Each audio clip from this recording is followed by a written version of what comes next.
It's just getting underway. The family and volunteers who helped to find the body of missing jogger Philip Kreycik speaking about what happened. Let's listen. Press conference. We want to have the family have time after this conference to be together and be in quiet and be in peace and be in private.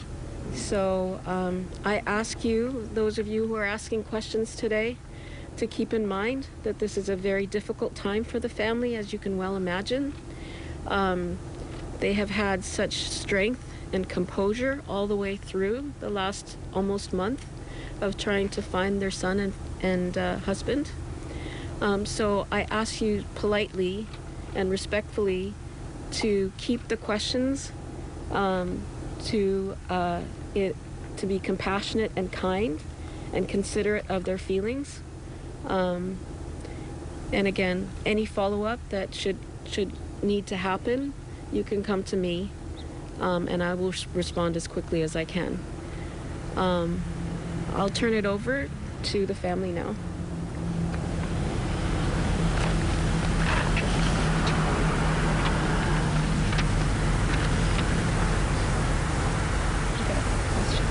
Go ahead. Do you have anything else?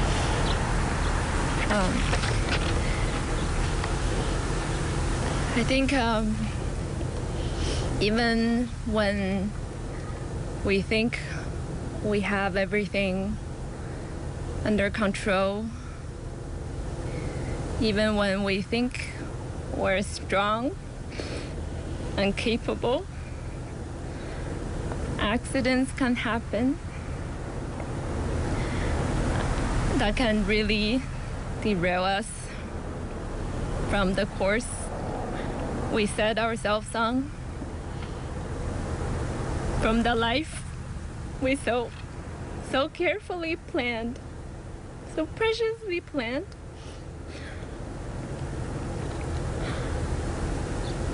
Life is truly fragile and delicate, and the past 3, almost 4 weeks showed me that crystal clear. Treat it with joy and kindness, and take on the hardships and heartaches with courage and bravery.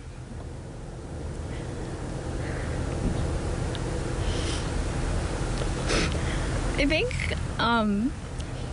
we can't possibly ever truly express our appreciation and gratitude enough to really truly acknowledge what you have all done for us,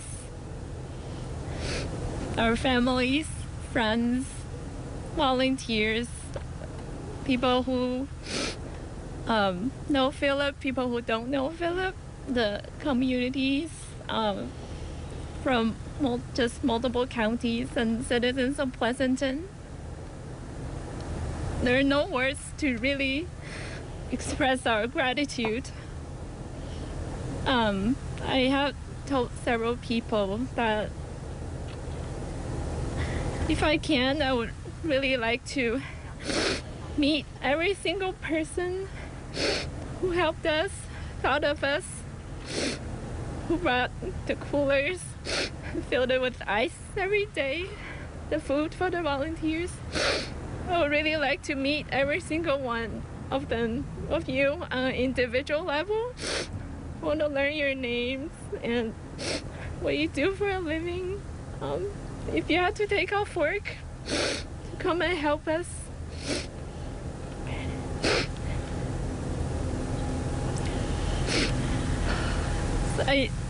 There are really no words to truly express how difficult this is, and that's just how much we appreciate everybody's help. Hug your families, because you really don't know what's going to happen in the next moment.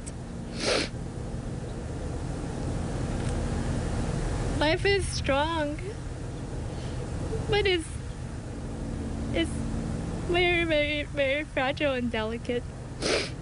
So please take care of each other.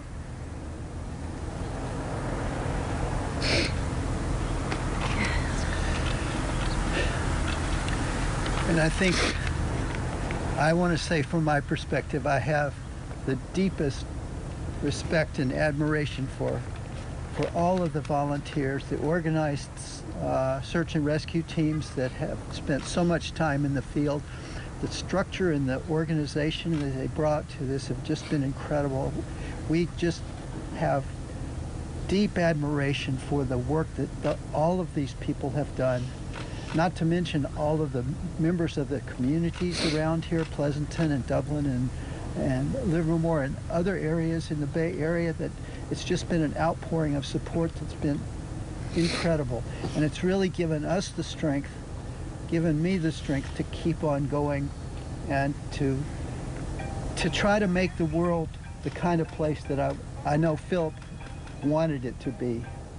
And we know that he had lofty goals for this environment. And it really is something that we want to do to make sure that as we go forward, we're living in the way that Philip wanted us to live, and that we are respecting the things that he respected, and that we're raising those kids as the best we possibly can to follow in his footsteps. Our focus is shifting now onto the future. We have seen ourselves flipping back and forth from thinking about the past and thinking about the future. And it's both painful and joyful to remember all of the wonderful things that happened to us and how blessed we've been. And it's also daunting, but also energizing to think about the future and where we're going from here. And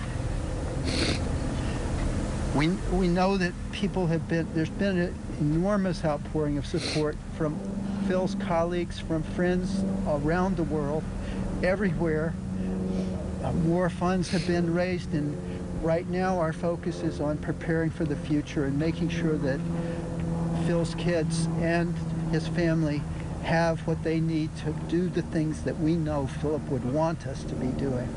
So I want to thank everyone for all of the support that you've given us. It's just been incredible, and it makes me feel humble and gives me the strength to keep on going and to make this world a better place. For me, finding Philip now means looking at the world through his eyes. He found joy, he found love, he found community. And I want to share that vision of a good, caring community with everyone I know. I want to explore his paths and remember the good times and create special moments for his children, for his beautiful, caring wife, for her parents who have been with us every moment of the way. We appreciate everyone. We especially appreciate the people that have come to support us here, the new friends that I just love. I just love the people we've met here.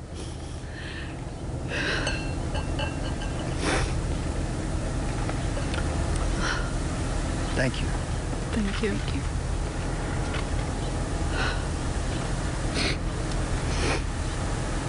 As you guys work to heal, what do you need from the community at this point? I'm sorry? As you work to heal, what do you need from the community? Is there anything you need? We've had such amazing... So we were just support. listening to such heartfelt thank yous from Philip Kreycik's family, from his mother and father and his wife. And she was saying how difficult it is and how fragile life is. And they If you read about their story, you know, they met when they were both students at MIT, and they have 2 kids who are 3 years old and 10.5 months old now. And it's just one of those things. She was at her parents' house in Stockton. He said, I'm going to pick you guys up after I do this quick run. And that was it. Never heard from him again. And because of this horrible accident, and all these weeks went by with all these searchers who finally found his body, tragically, about 250 feet off of a trail where they still don't know what happened. They still don't know. A lot of questions still need to be answered. And of course, we'll be following the latest with the investigation. But you certainly heard the heartfelt words there of the family members expressing that painful grief and gratitude for the searchers that never gave up. We'll take a break here at 9:52. We'll be right back.